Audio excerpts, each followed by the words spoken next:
Hello and welcome to Mythmakers. Mythmakers is the podcast for fantasy fans and fantasy creatives brought to you by the Oxford Centre for Fantasy. My name is Julia Golding.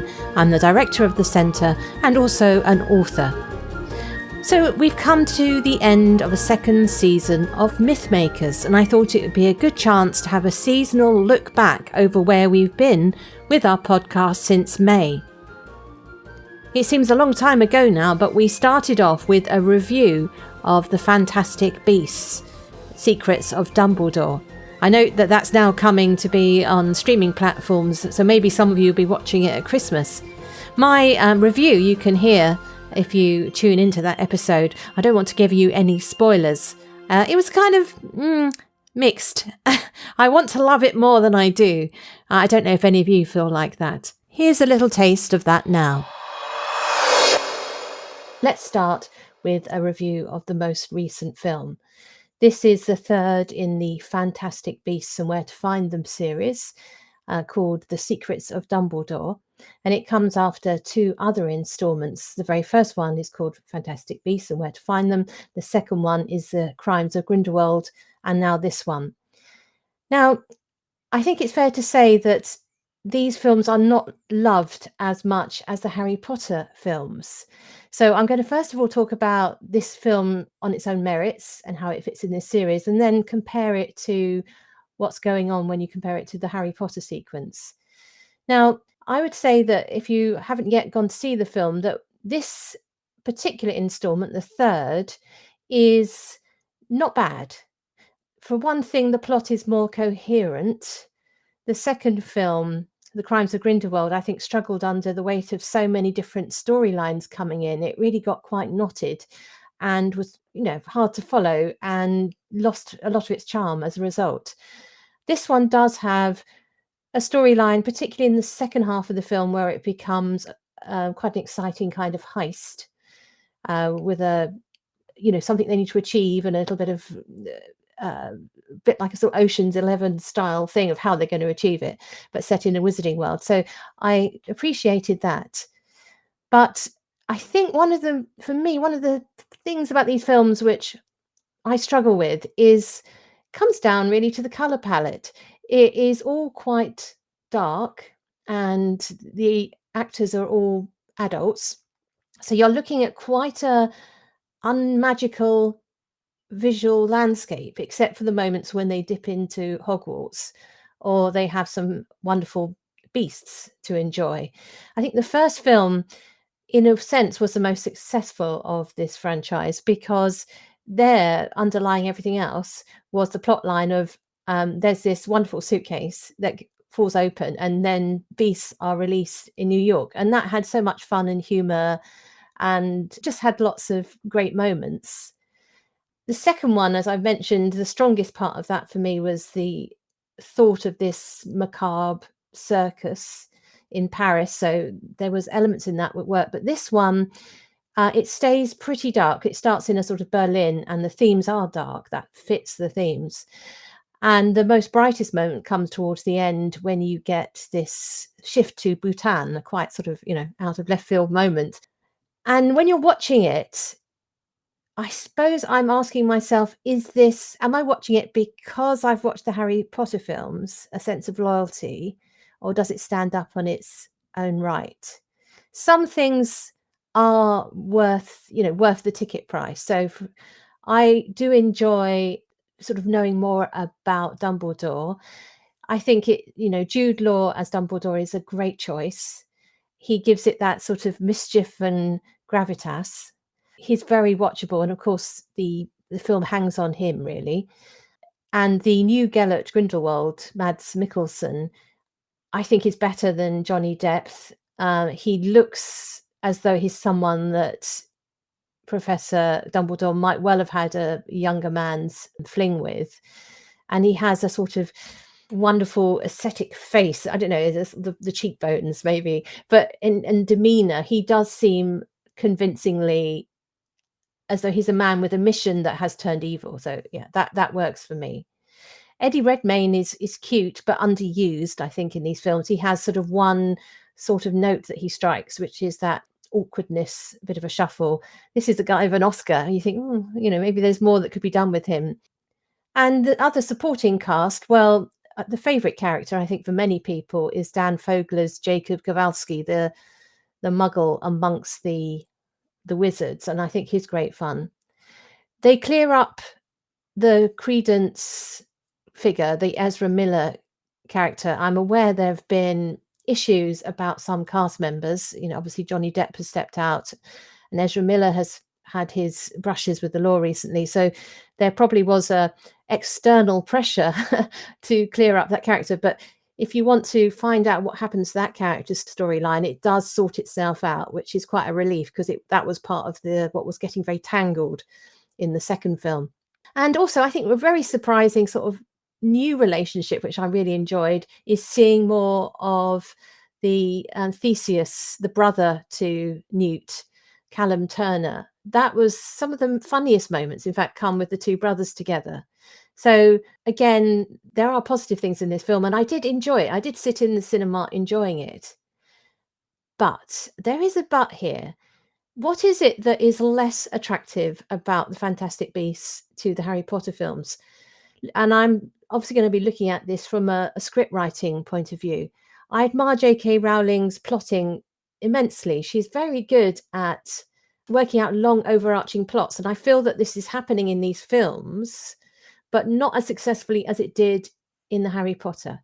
One of the problems, of course, is that we already know the end. Right at the beginning of Harry Potter and the Philosopher's Stone, when they're having the cards in the chocolate frogs, we know that it's going to come to a battle with Dumbledore defeating Grindelwald. So we know that's where we're going. There's, the plot spoiler happened many years ago. So that removes some of the jeopardy. But there are ways around that, because you can sort of forget that whilst you're watching. I think it comes down to the fact that it has lost some of the charm which having a younger person growing up and coming into the world provides. Almost all the characters except for Jacob are already part of the wizarding world, so for them magic is normal. I think the magic of Harry Potter is discovering that actually outside the boring world of suburbia, the Dursley world, you can then enter into this fantastic world. And it's that journey that Harry goes on, and we go with him. That's not available. So you're supposed to be already sold on the idea of wizards when you reach Fantastic Beasts, which of course most of the audience is, but it loses that feeling of, gosh, how marvelous, how spectacular, which is really at the heart of the charm of the Harry Potter series. And of course, there is the vulnerable character, Harry himself. There isn't the same character with the same vulnerabilities in the Fantastic Beasts. That you do get people who are exposed and abused in some ways. That's certainly the case with the Ezra Miller character, but they're not the beating heart. And I think for me, this is why I would turn back to Harry Potter to enjoy, in the way that I don't rewatch the Fantastic Beasts films. And the locations don't work as well either. So with Hogwarts, you get in some ways, when you think of the economics of the wizarding world, which my family and I have discussed at great length during the 2000s, when these books were coming out, I had small children, and we were enjoying them step by step. It was hugely exciting, but we did sort of wonder about how the economy worked, because the way wizards plug into the real world didn't feel quite right somehow. But anyway, it's fantasy. Let's not worry too much about that. You sort of forgave it, the fact that the most strategic place in the world was this school in Scotland. That didn't matter. We all agreed, because we all loved Hogwarts. That's fine. In this one, the stakes are bigger. It feels more like a Nazi takeover of the world. So the scale is appropriate, but somehow in Fantastic Beasts, we lose our connection because we're not sure what's at stake. It's not the teachers we know who are having to man the walls, or the pupils manning up to go and protect the bridge like Neville does in the last installment. So it becomes in a sense adrift. So I think in terms of problems for keeping an audience, I'm not sure who they're appealing to. I wonder if we started with Fantastic Beasts, if I as a parent would feel, oh yeah, here you are, kids, here's a really exciting wizarding story. I think I probably wouldn't. And then if it wasn't meant for kids, but for older people, the sort of YA audience upwards, then is it touching on the themes that feel adult? I don't know. I have a sort of, I don't look forward to these films in the way that I really remember looking forward to the Harry Potter films. I think there was the aspect in the Harry Potter films of wanting to see the children growing up and flourish, whereas this, I don't know who I'm backing. Yeah, I'm less secure as someone watching it. But also this season, I've had a fantastic time meeting writers. So I started off with AJ Lancaster, who writes independently. Her books, Lord of Stariel, are well worth checking out. And for a second bite of our Christmas pudding, here is AJ now. About Middle-earth basically becoming synonymous with New Zealand. I'm basically expecting you to be a cousin of Peter Jackson or something. Is this true? Oh yes, obviously we're all related to him. Yeah. As just like every New Zealander owns 10 sheep. That's and we're all hobbits. It is one of those strange things that gets associated with New Zealand when you're overseas or you're talking to someone from overseas. Is Lord of the Rings. Lord of the Rings, sheep, rugby, one of those three, depending on your audience. So for me, I'm gonna commit sacrilege and say I actually like the movies better than the books. Oh no! In the broadcast. You can take that out later. I think I honor what Tolkien did for the genre, but it's not my preferred style. I guess I like a slightly more modern, slightly faster paced thing, whilst admiring all the work he did inventing languages and all the kind of myth kind of level. In terms of New Zealand, it's a very strange thing because New Zealand is really beautiful, and I feel like the movies really captured that, and a lot of it does look like that. But Lord of the Rings, places like the Shire, the land that Tolkien was imagining is clearly more England. Yeah, it is an odd disconnect, isn't it? Because I think I live somewhere much more like the Shire than the Hobbiton that was created, which felt. Have you ever been to New Zealand? No, I'd love to come. You should come. The Hobbiton it is very charming. I have to say. I suppose what I was thinking about was more. It's quite obviously it's a film set, so it's relatively small, and it doesn't have the network of villages that the Shire actually is, and the pubs and the sense of rival communities and Buckland and all the rest of it, which is absolutely necessary for a film set. Whereas places I live near are very like that, and I think you don't have to worry about being identified as a hobbit because there's plenty of us over here too. Anyway, so I was wondering if you felt that the use of the Middle-earth landscapes as being synonymous with New Zealand kind of get in the way of your own fantasy, creative, your imagination, because you feel it's already been used in that way. No, not really, because although the sort of movie has that sort of very iconic landscapes, it doesn't feel like New Zealand, if that makes sense. Right. Now that would be an interesting challenge. If I came and visited it, would I be walking around with entirely the wrong lens? I think I might be. I reckon a lot of these package tours might. Well, you would see particular bits, or like you say, like you would go to the, the tourist set at Matamata, which is Hobbiton. That's where they built it. But something you said about the. Like New Zealand doesn't have the little connections of villages to other villages. It's that kind of weight of human history. Obviously New Zealand does have its own history, and we have our own Indigenous people. But in terms of the length of human occupation, like in England, there are pubs that are 500 years old, and it's not that unusual. But that is not the case in New Zealand. We don't have,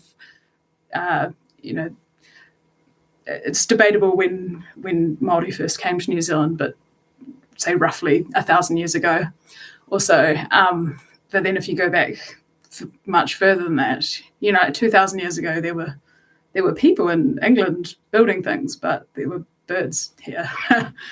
And I'm getting off point. But in terms of like the flora and fauna, that's not so much in the movies, I guess, because it wouldn't fit with the kind of Tolkien-esque, all our kind of bird life and like a little bit of the bush, but the spots they chose particularly to more represent kind of very English and European flora and trees and things. So when I kind of watch the movies, although I can pick out particular landscapes, it doesn't kind of evoke kind of that feeling of walking through the New Zealand bush, because it doesn't really look so much like that. It has a very different look. Well, that's reassuring to know that they haven't sort of edged out the fantasy potential for yourself as a writer. But let's come to my neighbourhood, as it were, because you told me that you wrote the first draft of the first book in your series, The Lord of Stariel, while living in Oxford. So did you find the city itself as a source of inspiration? I mean, there's a lot of Oxford and Cambridge, I think, in your other city in your book. Well, one of your other cities called Knoxbridge. Yes, cunningly disguised. Cunningly, yes. Yes, no one will ever guess. Yes, I wrote the first draft. I had just moved to Oxford. I'd moved to Oxford in October, and I think around 2014, and I was starting a new job in November, and I needed a way to meet people. So I thought, I'll write a novel for National Novel Writing Month, which is November, and so that's sort of where Stariel came from, and it was very influenced by living in England, by the kind of November is kind of the weather's getting kind of colder, so all the kind of like, particularly like the lamps and like that kind of old style architecture that there's so much of around there, and the beautiful buildings. And I'd also recently been up to done a little bit of travelling up in Scotland.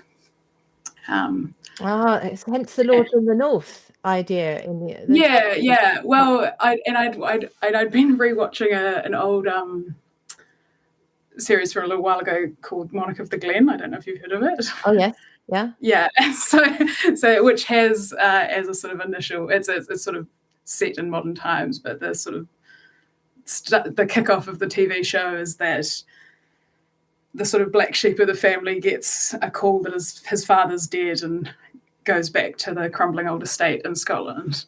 And so I sort of had that in my head, and the sort of season of the turn of seasons. And I thought, but it would be much cooler if it was magical and set further ago, and if the main character was a woman.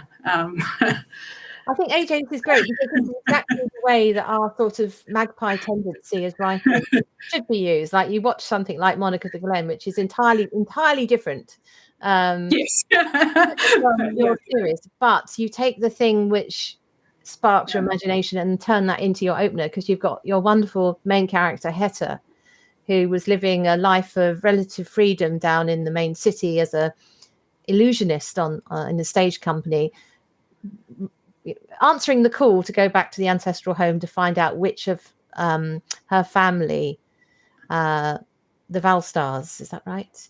Yes. Is going to be picked as the next Lord of Stariel. And then one of my great favourites, T.A. White, who's written many series, but she has an absolutely fascinating backstory of her own.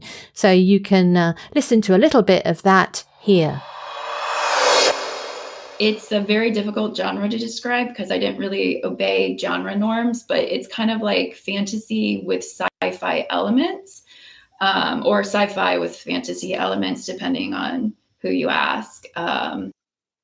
So that was where I started, and I just went off of a dream, and it was a very sci-fi-esque dream. Like chapter 1 went to a different direction, which was much more fantasy.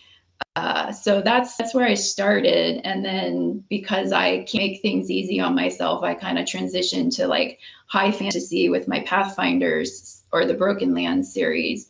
And then from there, I went to urban fantasy to sci-fi, like straight sci-fi. So I kind of just write what I want.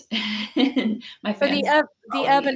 The urban fantasy series, is that the Eileen Travers series? Yes, the Eileen Travers is the urban fantasy, and then the Firebird Chronicles is more of my sci-fi, with a couple of fantastical elements to it. Yeah. So, I mean, I suppose an interesting question for anyone who's got their hands on an author to ask them is there a sort of particular thing that started you off as a fantasy writer? I was noticing that you talked on your website about starting writing very young, with a partner who then threw her biscuits at you. Is this right? Is this true? What happened there? So it was like, that would have been when we lived in North Carolina, but I was like in first grade, and I struggled to learn to read, which meant I struggled to learn to write. And so at that age, like I really wanted to write a ghost story. And I had to partner up with somebody who was a little bit older, like a year or two older than me, because I couldn't do it by myself. And like, we did it for a day and a half. And then they were like, I'm bored with this. I don't want to do it. And I got really mad, and I maybe threw a cookie at her head. I was very young. Okay, that way around. And was there a particular book, once you did get into reading, was there a particular book that inspired you to follow your path? Yeah, it's kind of funny because I started wanting to write before I could actually really before I started liking to read. And then Nancy Drew in third grade, the second time around, was the book that got me into reading. But the book that got me into fantasy was Tamara Pierce, The Woman Who Walks Like a Man. Yeah. It's the third in the series, but I was living in Okinawa because my dad was stationed there, and they didn't have the first two books in the series at that library. So I started with the third, and it was the first time I realized that fantasy could be like this really fun genre that's about real things, but told in a different way, and that you can have real life problems, but with magic and other things mixed in with it to just make it a little bit more interesting. Is that the Lana series, yes. Lana Chronicles? Have you read the Kell ones? I have. Galadriel. Oh, she's my favorite, the protector of the small. I actually think I like her a little bit more than Alana, because Alana had like magic to fall back on, and she had the goddess to like, she was like kind of a chosen one, but you don't find that out till like the second book, I think. Whereas Galadriel or Kell, she's just a normal person who went after their dream and had to work very, very hard to make that happen. And I really like stories where you have to, like, it's not just given to you and you're not just special. You have to actually work to be the person you want and to achieve your dream. So that's like my favorite of her series. Yeah, and I absolutely love that one of the books is all about how to manage a refugee camp for internally displaced people. Right. Yeah, that was one of my favorites too. So it's right up my street as a former development aid worker. And also, it's just such a breath of fresh air after all these big battles. Things, what happens to the civilians? You know, very, very poignant, and they're great books. So another book recommendation for listeners is to go and explore the Tamora Pierce back library. So what was your journey to being an actual published author after the biscuit throwing episode?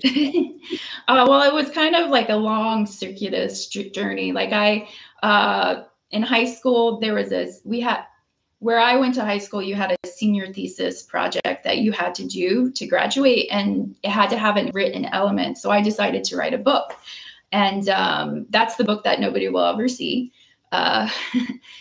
So I wrote that book, and then I went to college for journalism at the Ohio University Scripps School of Journalism, because I figured I could work on my craft while having a full-time job. And then I graduated and nobody was hiring. So my mom told me to join the military, which I did, and to do public affairs for them, which I did.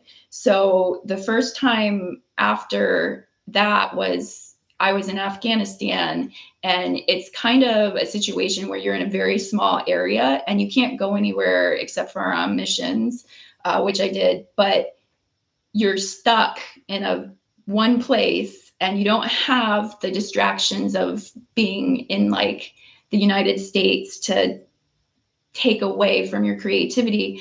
And there is a point where you don't want to read any more books and you don't want to watch any more TV shows. And it had always been my dream to be a writer. So I figured, hey, I'm here for a year. Why not write a book? And that's what I did. And that's where Dragon Ridden Chronicles came. And Pathfinder a little bit. I had the idea for Pathfinder while I was there. And actually, that probably sparked a lot of the ideas in Pathfinder.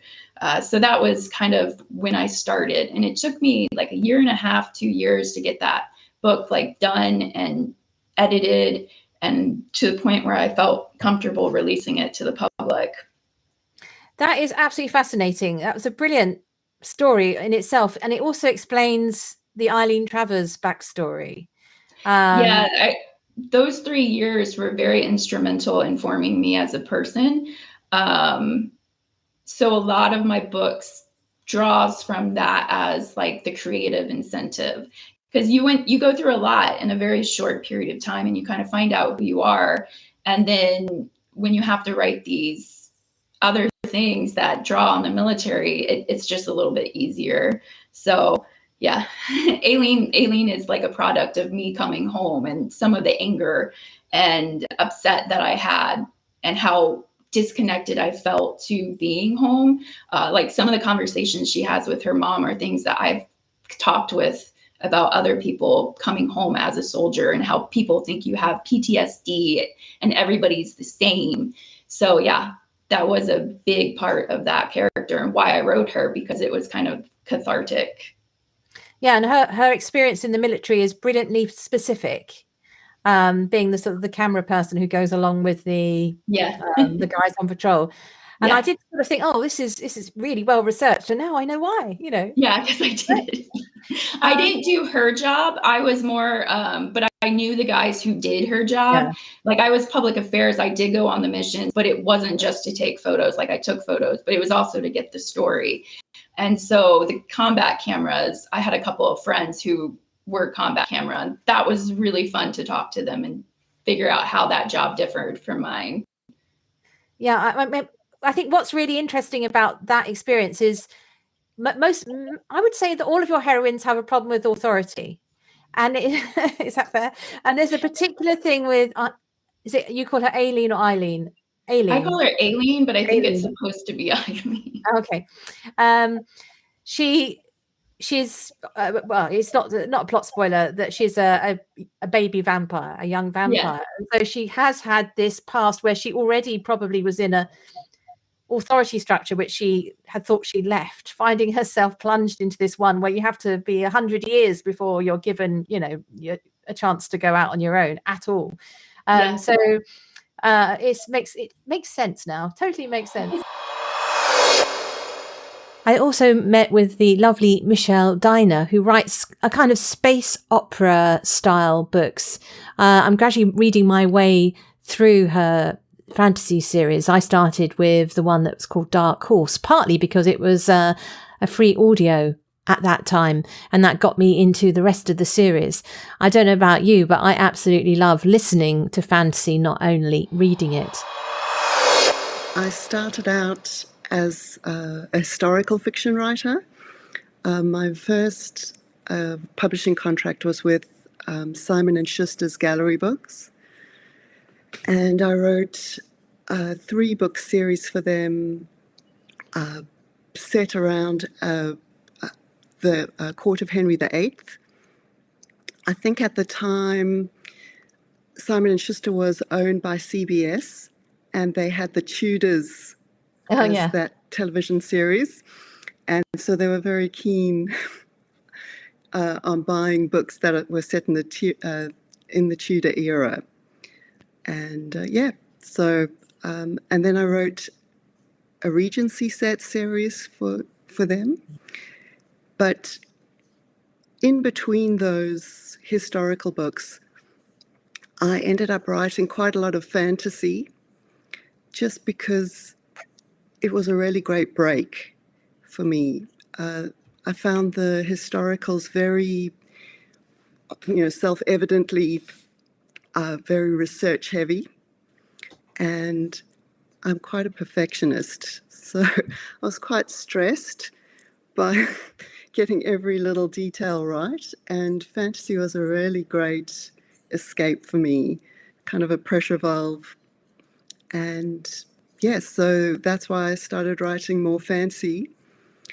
And then I had the idea for the first book in my Class 5 series, Dark Horse, and I kind of never looked back. I haven't written any historicals since then. So I've got the series title wrong. So it's not Dark Class, it's Class 5. Yes, and there are 5 of them now. Class 5, yes. Yes, which is yes. Wonderful news for readers. Just cycling back to what you said about writing historical. I've written historical fiction under various pen names, but particularly as writing for Eve Edwards, I did a Tudor series with Penguin, right. And I remember feeling that same pressure that you talked about. So the way I coped with it was focusing down on a year and sort of saying, right, I'm going to understand this year, be it 1580 or whatever it was. And it was even worse when I wrote about the First World War, because there was so much information available, and I was writing about them, the trenches. So what I did there is I thought, right, I'm going to find an account from somebody in the trenches. I'm going to see the day that I'm talking about from their point of view. So I found a diary and thought, right, I'm just going to know it from that perspective, because there was so much. You're right, you just get overwhelmed. So did you do that sort of narrowing down thing?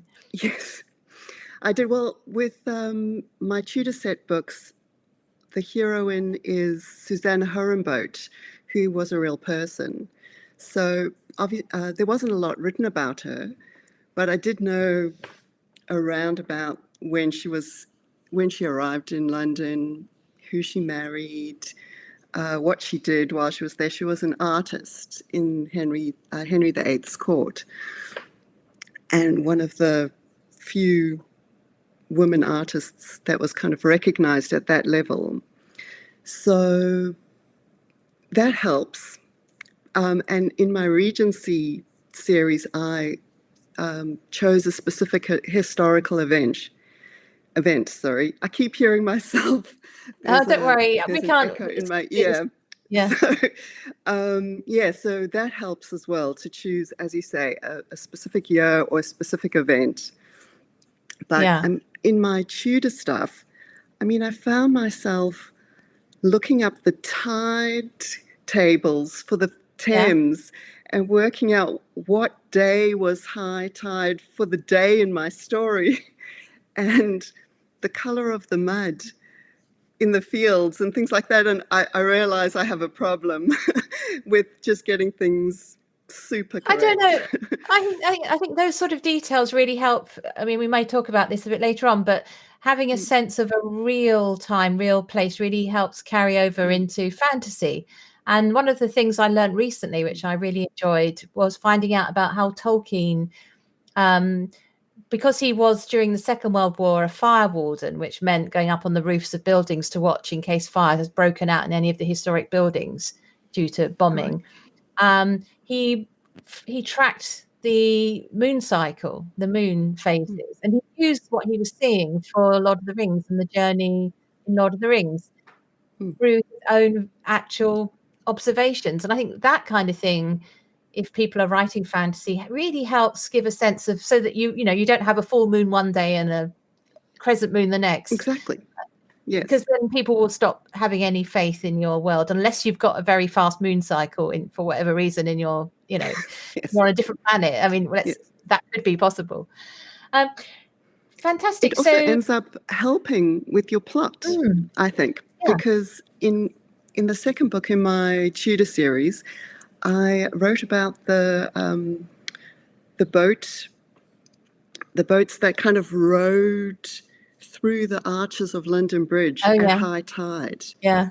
And those kind of things really add to the story, and it actually ended up being part of the crescendo at the end. And maybe I would not have known that much about it had I not gone into all the tide-related information. So, yeah. And just it so does help. people know, it's not the current London Bridge, it's the one with all the houses on. I wrote a book set That's people living correct. on London Bridge, so I also did that Yes. research, and it was really dangerous because they had Yes. very narrow apertures, and so the Thames is has a strong tide, so it was like shooting a kind of rapids, not helped by the fact Yes, that it was there actually called hills at shooting the one end of it. bridge. Yeah. Yeah. So exciting. I must look that book up. I don't just read fantasy. I do allow myself to read historical. So I look forward to reading that book too. And then one of you listeners wrote in and suggested I talk to Victoria Goddard. Thank you so much for that recommendation. It introduced me to a really original voice. I would highly recommend you listening to that podcast because, in fact, we split it in two because there were so many fantastic things that Victoria said. I found two things about her particularly memorable. One is that she came up with a really original plot in her book, Hands of the Emperor. I was reminded of this because one of our writers on one of our creative courses was saying, don't we find that a lot of fantasy has got formulaic? Now, I know what he meant by that. Sometimes there is actually a pleasure in seeing a formula revisited and done in a new way, like a romance or something like that, where the couple get together at the end.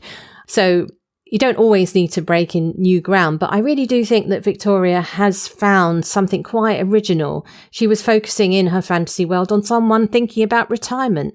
It's much that maybe doesn't sound the most, probably not on the back of the book, is it? But actually, I fell in love with her character and thought that was a brilliant theme because it was about how do you pass on power.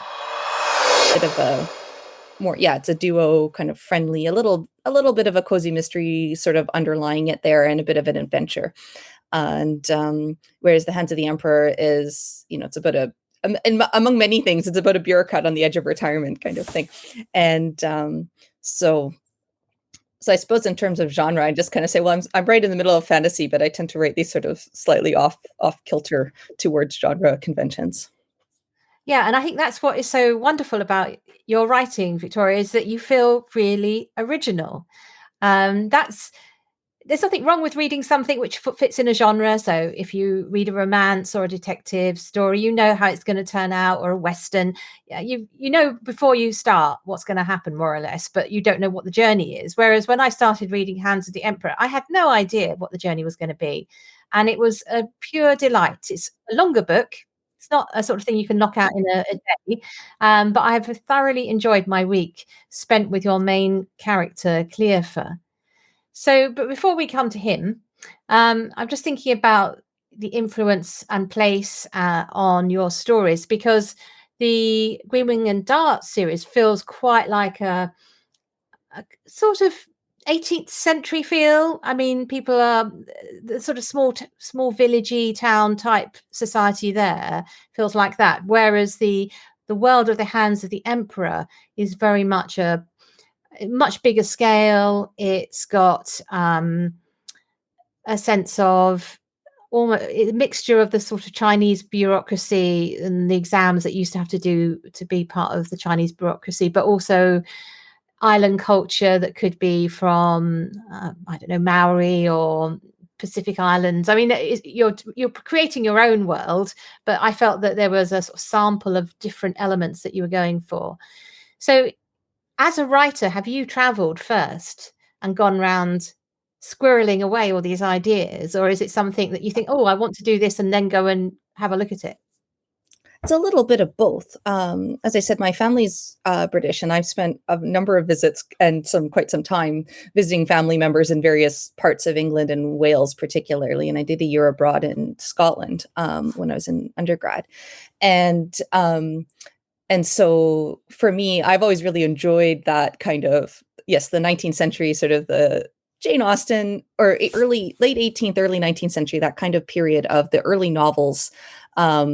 And the sort of early Regency stuff.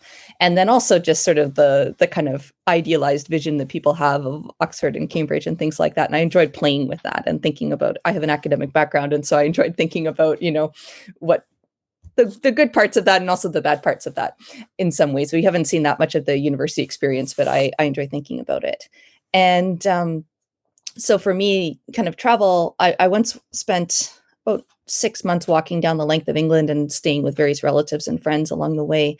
And so that kind of sense of the landscape was a great resource for me. Otherwise, I've moved quite a lot around Canada growing up, lived in 14 places across the country.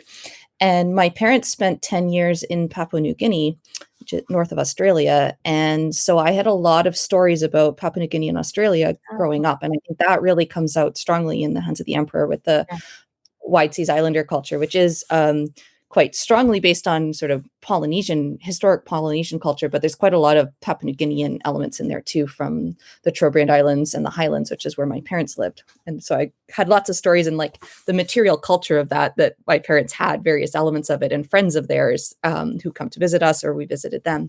I've only been there once, but that I remember. I was there when I was as a baby, but as an adult, I've only been there once. And so it was a very rich experience, even being a quite short trip. So I enjoy that combination. I feel like it's important to be very respectful of other cultures, and I try really hard to not to appropriate cultural elements, especially from ones that have been, historically colonized.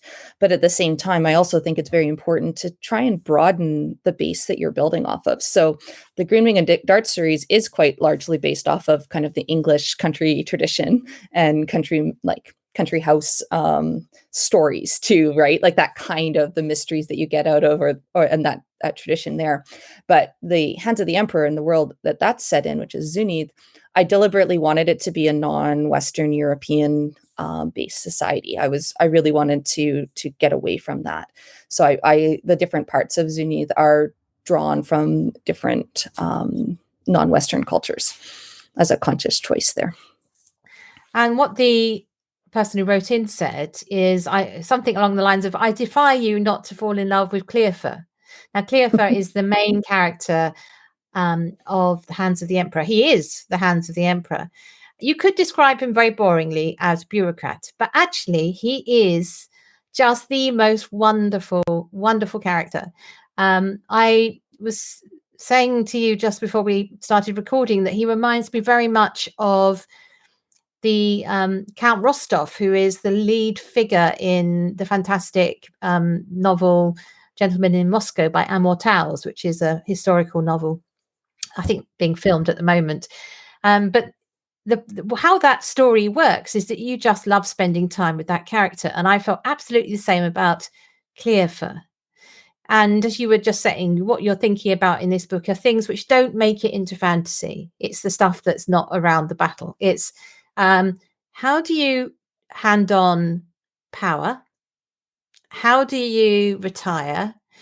And there's also a really strong theme about what do the people back home think of those who have gone into another walk of life and got success elsewhere, which doesn't translate into the local context at all. They completely misunderstand him in sad ways.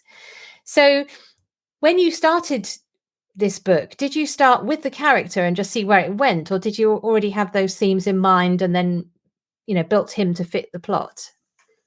No, it was a very character-driven book.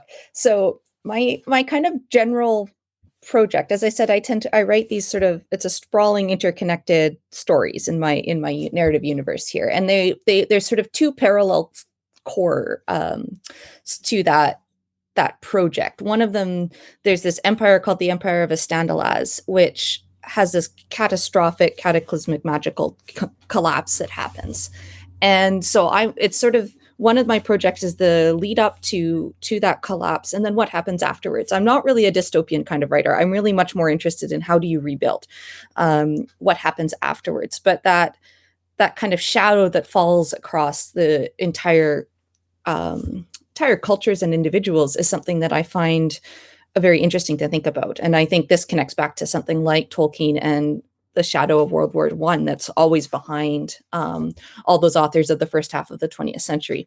And I've always found that interwar period quite interesting for that, with people not always talking directly about it, but it's always there.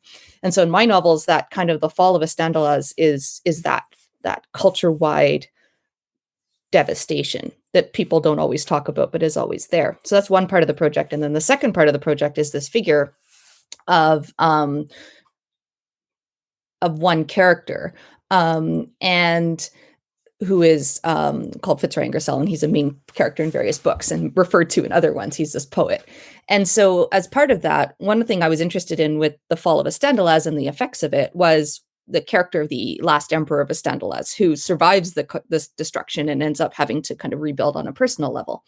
And so I started off writing what was going to be a short vignette about the last emperor and what he was like in the period after things had sort of settled down after the fall. And I thought, oh, his secretary is probably a good window onto what he's like as a person. And so I started writing about his secretary, and it was really only intended to be a couple of scenes, or maybe one scene. Like, that was all I was doing. And by the end of the scene, I had fallen in love with Cleophar as a character. He was just so interesting, and he just kind of kept going. And that was, the story was an unusual one to write, because I usually have more of a sense of what the story is to start with, or at least, like, I often know what the emotional tone I want to end with is, or like the denouement. I don't always know what the climax is, but I usually know what the denouement is and where the characters end up. And so for that one, I had no sense of what the arc was at first. I just kind of kept being drawn to writing scenes, and I just kept imagining them, like I'd be driving, or I'd be, taking the dogs for a walk or something, and the scene would come into mind, and I just have to go write it. And so for, I don't know, a year and a half, maybe 2 years, I just kind of kept going back to it and picking away at it. And I was enjoying writing it so much. Like, I just loved spending time with Cleophar. And eventually I was like, okay, you know what? I'm not getting any other books done. I'm just going to focus on this one and see where it takes me. And eventually at that point, I realized that the reason I had so much problem seeing what the arc was because it was an incredibly long book. And so I'd written, 80,000 words, which is normally coming towards the end of a novel that I usually write. But that's really, not even a third of the way through this one. So the kind of character arc was just really getting going. And then I was also really privileged to meet Lisa Edmonds, another writer who I spend a lot of time listening to her Alice Worth books. These are brilliant if you haven't met them yet. They're also very well read as an audio version of it. Very exciting story about a mage, but actually in many ways it's a kind of escaped person from a gang theme. That's what I really enjoy about urban fantasy, is that you see themes that you're used to in detective stories or police procedurals being reinvented with magic and dragons and things like that. What's not to like? So if you want to hear a little bit from Lisa, here is an excerpt now. Well, and I also really like the Scandinavian sort of psychological thriller mysteries as well. Like the Henning Mankell series. And the Kenneth Branagh. They turned it into a TV series, Kenneth Branagh. And a bunch of other, there's just nobody that does that dark, psychological, really twisted mysteries like Norwegian and Swedish and Danish authors. So I feel like my series is like an amalgamation of all of that. Alice is a little bit Kinsey Milhone, who is Sue Grafton's PI, and a little bit Via Warshawski, but then also influenced by all the fantasy and all of the mysteries and sort of across all the subgenres, sort of all put together in one body. Yeah, Tolkien had this thing he wrote about the cauldron of stories, the idea that all these other elements from everything you've read and the traditions go into this, and then you ladle out your own version of it. And then, of course, I would say Alice is definitely her own character. You know, she may have had these seeds in her origins, but I love her as the character she's grown to be. So looking at the Alice Worth series, for those who haven't yet read it, and I'm stressing the yet, it's in the urban fantasy genre. Would you like to give us a little kind of taste of what they will find if they start reading the series? Sure. My particular world is sort of it's very similar. Alice's world is very similar to our own, with the addition of supernatural and paranormal creatures and beings. So there are shifters and vampires and ghouls and things like that. And so I like my preference on urban fantasy is like our world, but with these interesting twists. Excuse me. I also enjoy urban fantasy that steps much farther away from our own world, like Anne Bishop's The Others series, which is very, very different. So I sort of imagined what would have to change in our world if we suddenly, had these creatures walking among us. And so I envisioned there would have to be like a federal agency dedicated to sort of tracking, monitoring, and serving as law enforcement, who are set up for interactions with creatures that aren't human, don't think like humans, and aren't vulnerable to the same things that we are. And then it sort of grew from there. So Alice herself is a mage, so she has magic. She has what I call natural magic, so air and earth magic, as well as a few other abilities that kind of develop throughout the series. And she is a private investigator. In my world, a mage private investigator sort of specializes in supernatural and paranormal type mysteries, and almost all of her cases involve solving a supernatural related mystery. She has a ghost sidekick whose name is Malcolm, right? Yeah. His name is Malcolm. He calls himself the comic relief in the partnership. He's a lot of fun. He tends to be a crowd favorite. But in some ways, he's her anchor. Like, he's the one who very much a sort of the conscience in some cases, isn't he? He corrects. Yeah, you do definitely see him doing, because Alice had a really, not to spoil anything, but she had a very difficult and traumatic childhood and upbringing, and so there are a lot of times where her reactions are very much shaped by her past, and Malcolm and a few other characters come in as like her Jiminy Cricket. And I was sort of like, Alice, think about this a little bit. And you see her changing over the course of the books, and adjusting and, becoming a little bit more, well, she calls it a little bit more human, learning how to interact with others and how to love others and care for others and how to let them care and love her, which is a difficult journey for her, considering she didn't really have that growing up. So each book, they're not designed to be read as standalones. Each book contains its own story, its own mystery, but there are overarching stories. There's a major antagonist that everything is sort of building up to her dealing with. There's storylines that run throughout each book. So although each book has a self-contained mystery for her to solve because she's a PI, you would want to probably start with one and then go forward. It's not really designed to be read out of order.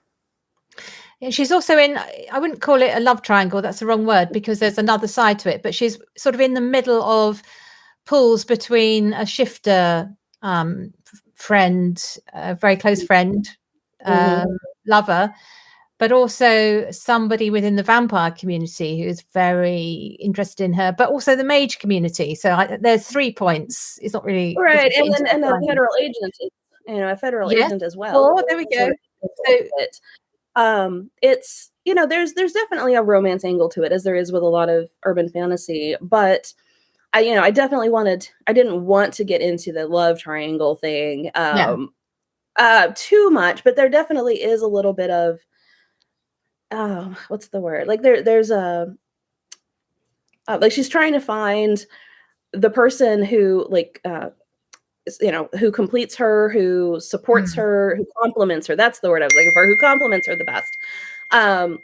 And there's a lot of power plays going on too, as you would expect with any time that you have, you have the vampires. They've been hundreds of years old. They're all about the power. They're all about what can somebody do for me? What benefits me? And that's not necessarily the type of partnership relationship that someone like Alice would be interested in. So I think what I was most interested in is exploring power dynamics in personal relationships, and letting Alice sort of figure out what's the healthiest type of relationship to be in. One trope in urban fantasy and paranormal romance that I'm less of a fan of is the ones where you have a real difference in power, and you have one partner asserting that dominance over the other. I think there's room in any genre for all kinds of types of relationships, but I definitely wanted to focus on a healthier type of relationship. So I think that is an exploration of what's a healthy relationship, what's going to be mutually beneficial, what love really is, as opposed to what can this person do for me? How can they advance my goals, which isn't, to me, a healthy relationship. Yeah. And because you've got a long series that you're working on, for example, the main central relationship with Sean does become more and more important to the reader as you go on. And I found it really gutting in, I think it's Shadows, where she loses, I think it's not too much of a spoiler to say that Kaza loses her memory. I think it's in the blurb, so I'm allowed to say that. Yeah, it's on the back of the book. Yeah.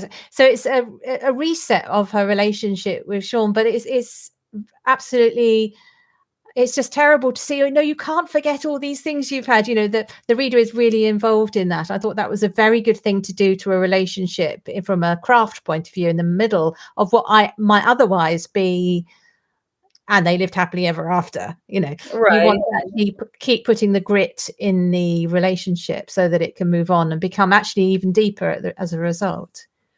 And they, they have a lot of ups and downs, as they both kind of adjust to the relationship. And, Sean has always wanted, and very much did believe and does believe he wanted an equal. He's not wanting what the rest of the pack wants him to have, which is a very submissive mate partner, who's going to just follow orders. He wanted someone to stand beside him. But that's all well and good in theory until he does get someone who wants to either stand in front of him or stand beside him or stand in front of him. And then he's got to try to figure out, exactly what that means. And Alice isn't ever going to be anybody's, she's not going to be bossed around, too. So there's a lot of dynamics there. So you have to put your relationship through some ups and downs, and because I think that's realistic. I don't know any relationship that's all sunshine and roses, from day one. You're going to run into problems. You're going to run into differences of opinion, especially when you have two people who have, are so kind of set in their ways, So above all, I wanted it to be a realistic series. I want my heroine to be relatable, and realistic. I want the relationships, the mysteries, the drama, it all to feel like all things that make sense, all things that are relatable, even though it's, there's magic and all sorts of other creatures around. I still want people to read it and feel like, yeah, this is something that would really happen. And then most recently, I met with Kathrin Tordasi, who is a German author whose book Bramble Fox has just been translated into English. This is a children's book. This is a reminder, of course, that many of the great fantasy stories actually are classed as children's books, though adults get a lot from them. And my conversation with Kathrin took us into a whole world of German fantasy writing, which was very enjoyable for me. So the first question I have is, you're sitting in Berlin. What made you want to write a story set in Wales? Oh yeah. Well, first of all, big shout out to Kathrin Wirtz, who wrote a really excellent translation. It was such an amazing experience to read a story that I've written, translated into another language, and she did this really beautifully. I already told her via email, but if she's listening to this, thank you, Kathrin, once again. Why did I choose to have this story and have Wales as a setting? Yeah, I lived in Wales, in North Wales, in Bangor for about a year, and I really loved it there. So it was a great time for me. It was a very formative year as well. So towards the end of my studies, and I loved the landscape. It's a very Bangor is sort of situated between the sea and Snowdonia National Park. So you have mountains, you have the coastline. I'm very big on hiking, so I was outdoors a lot. And I also really enjoyed the university program there. So Bangor University, took a couple of classes, also got into archery, which was fun. And I have an archery club at that's what I did for a while. And when I was there, I went on hikes. I always had my notebook with me and started to sort of collect impressions of the places that I would visit and the different kinds of legends and folklore elements that I came into contact with.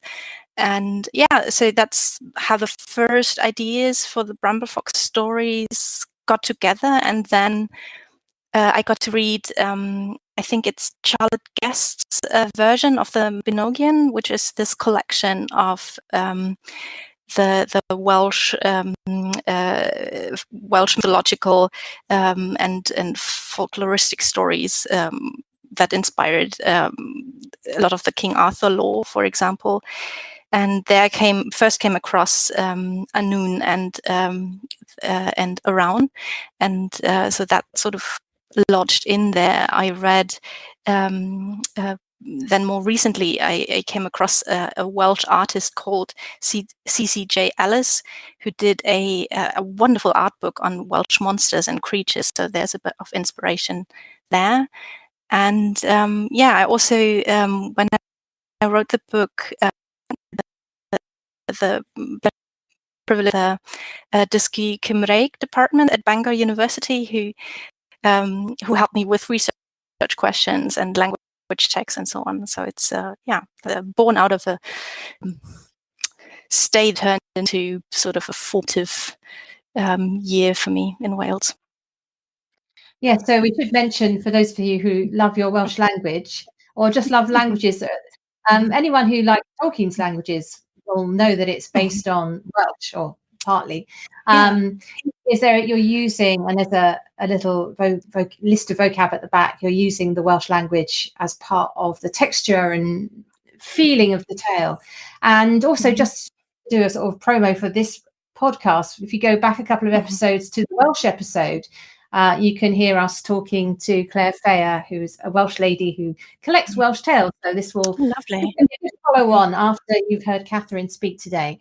So I was also interested. So there you've got Wales as one centre for the story, but you then have many of the characters from Shakespeare's A Midsummer Night's Dream. Night's Dream has an element of existing folkloric characters and ones that Shakespeare made up and for his purposes of his play. But that's obviously he's a man from Stratford upon Avon, an Englishman. So how did you go along with the idea of incorporating the Welsh tradition with the English tradition? Or was your fact that you are from Germany mean that you could just ignore all that and just say, right, all in the same world? Well, I would call my method perhaps irreverent homage. So it's I'm kind of, I mean, I studied English literature, so Shakespeare was very big, of course, in the courses that I took, and A Midsummer Night was one of the plays that fascinated a lot.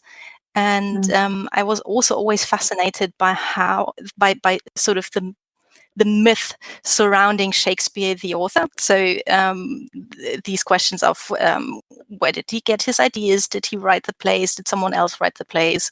So all these different kinds of myths and questions and stuff. So what I did when I wrote Bramblefox, I knew that I wanted to include fairy lore, and always appreciated, or what I've been fascinated by when it comes to the use of myth and folklore in literature, is how these myths and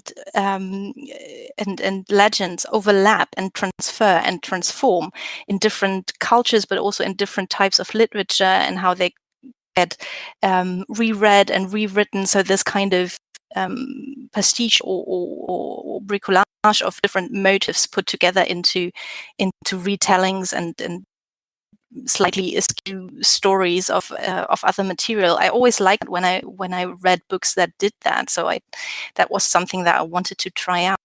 And in Wales, you have a lot of fairy lore. They're called or one term that is used there, Tylwyth Teg, so the fair family, as a sort of collective term for fairies or elves. What I did for Brahms, I sort of imagined Shakespeare as a traveler between worlds. So I thought, what if he actually went through a portal like the children in the books and visited the fairy world and came back with a bag full of stories, but he's made stuff up to that more entertaining. And there was in an early Bramblefox, there was this scene where Titania complained about him writing A Midsummer Night's Donkey Story is pure fabrication. So it's a bit of silliness, to be honest, coming from an English literature student. I think you're perfectly allowed to do that, because obviously here at the Oxford Centre of Fantasy, one of our sort of other touchstones is the Narnia stories, and C.S. Lewis completely mixes up, Greek mythology and all sorts of Arthurian legends, and he just goes, "Oh, okay, chuck a bit of this in, bit of that." He's like that. He's like that chef who goes around the kingdom, around the kitchen, pulling everything out of the cupboards to put into his kingdom. So, I mean, you've just touched on it, but another way of describing Bramblefox is that it's a portal fantasy, which we've had. Well, it's in folklore, the doors in the hillside you go through into another world, and you get it in literature, in Alice in Wonderland, and back to C.S. Lewis again. How did you come up with your version of the portal leading into this liminal land a land of mist that sits between our world and many worlds, but including the world of the Fae? Yeah, so liminal space, I find the idea behind that quite fascinating. So this idea that there are places where our understanding of reality dissolves, like threshold places, or even a space and time where we transition from one state of being to another.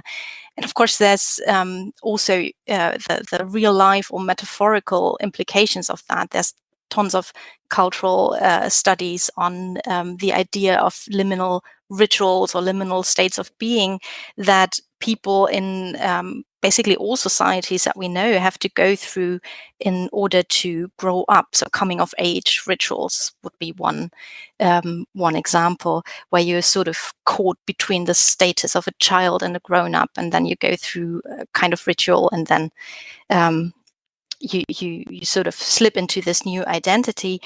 And I really like this idea that you have to go through a sort of in-between phase. And for Ben and Portia, the borderlands between the human world and the fairy world, they signify exactly that. So they have to go through this place in order to distance themselves from the world they know, but also from their own place in the world. So they change quite a lot in this book. Ben needs to find more confidence and move a little bit out of his shell, and also confront his own personal grief.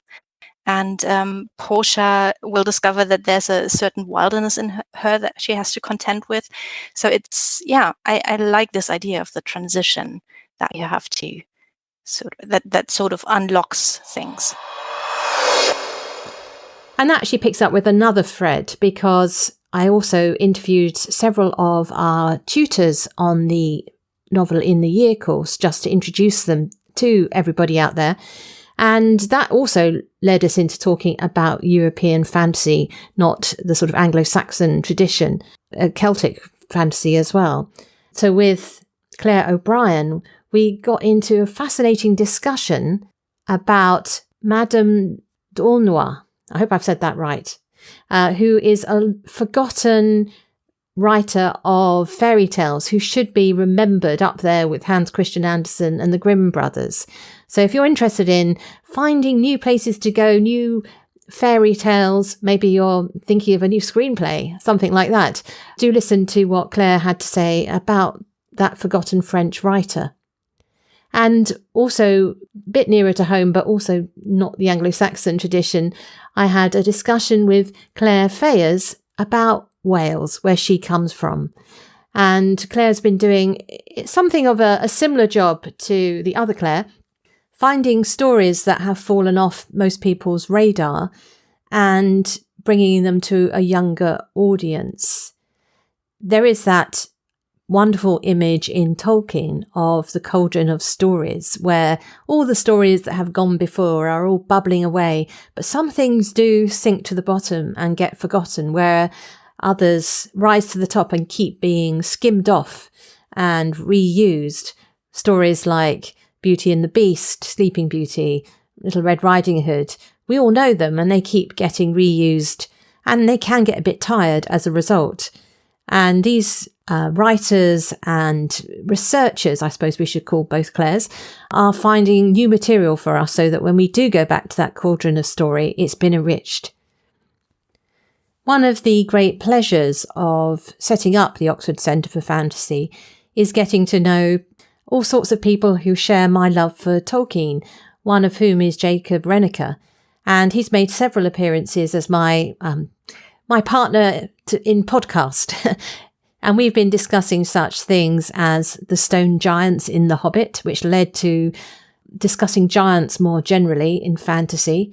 He also joined me, along with Paula Calamaris, to review the big Tolkien event of this season, which has been the Rings of Power, the Amazon series, which, if you're interested in hearing what we thought of it and also what our students on our creative courses thought of it, we've got several episodes about that. But because we love the Tolkien version of the Rings of Power in the Third Age most, that's the final chapter, in fact, in the Silmarillion, we decided to accompany the arrival of that series with a more back to basics Silmarillion readathon. Now, how we run our readathons has caused a bit of confusion. It's not people coming along and reading out chapters, because that would infringe copyright, folks. No, what it is more like an online book club, where each time somebody takes charge of a chapter, reads it, finds a favourite quote and a few reflections upon it, and then shares it with everybody else, as you might in a book club, and giving the chance for other people to comment. So if that readathon is still up on our Facebook page and on Instagram if you want to see what happened. This has been a really good format and brought new people to come and talk to us, which we love. And we're finishing off this Christmas with the 12 Days of Tolkien, where we're going to do the same thing with the much shorter but seasonal book, The Father Christmas Letters.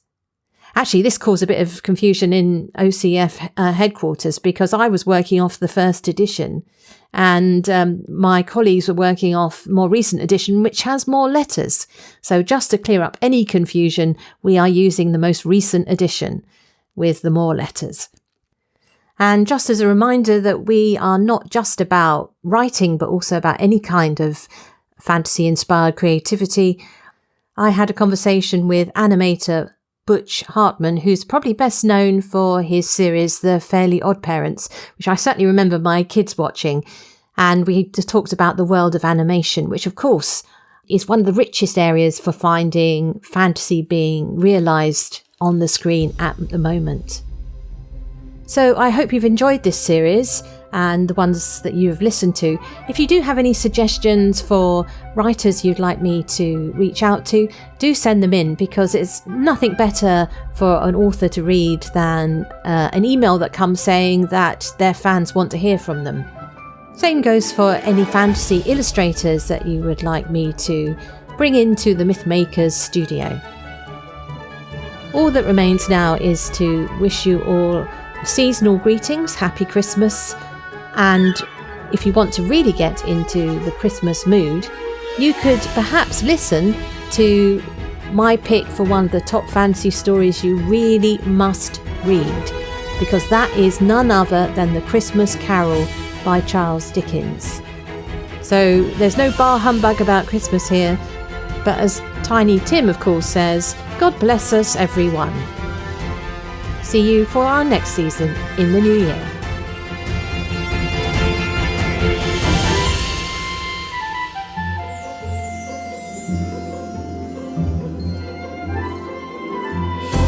Thanks for listening to Mythmakers Podcast, brought to you by the Oxford Centre for Fantasy. Visit oxfordcenterforfantasy.org to join in the fun. Find out about our online courses, in-person stays in Oxford, plus visit our shop for great gifts. Tell a friend and subscribe wherever you find your favourite podcasts worldwide.